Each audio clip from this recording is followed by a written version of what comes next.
Reise Custom, modding the BMW R100Rs. Back in 70s, the BMW R100Rs was one of the coolest motorcycles you could buy.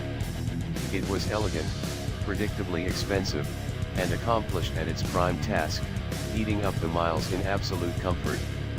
It became the weapon of choice for motor racer wanting to travel from one end of Europe to the other, and even appeared in the TV series The Return of the Saint. A well-maintained R100Rs is still a superb touring machine, 3 decades on. But visually, it hasn't aged too well. The 7-piece fairing and the wedge-shaped tail unit look more than a little ungainly. It doesn't take much to give the R100Rs a facelift though, and that's what Slovenian builder Luka Cimolini has done here. There's something of an outlaw vibe, which will turn some folks on and others off, but we're sold. The BMW is a first-generation R100Rs.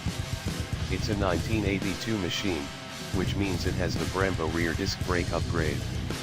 Luka has switched the suffix from Rs to RC from Reise Sport, meaning travel sport, to Reise Custom. I tried to keep as many original parts as possible, while making a cool looking bike, Luka tells us. Something between classic and sport. He's handy with the tools, so he's treated the 980 cubic centimeters boxer twin and gearbox to a complete rebuild. The plastic airbox is gone, replaced by a more attractive item from a late 70s R80/7. Luka's also lowered the bike slightly, by around 4 centimeters.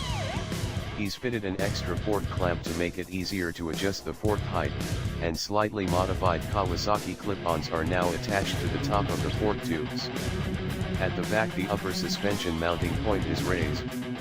It makes the R100S center of gravity lower, but there's little difference to ride comfort. The forks and shocks remain standard, but have been cleaned, serviced and refinished.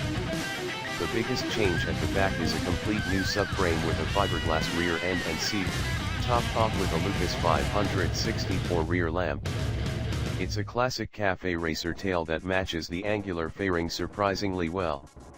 Agreed, it's not as practical as the factory supply thickly padded sofa, but it's certainly more pleasing to the eye. The fairing had to stay, though. It's not the prettiest thing around, but it has a unique BMW look that I wanted to keep. Just some minor modifications were needed. So Luka has trimmed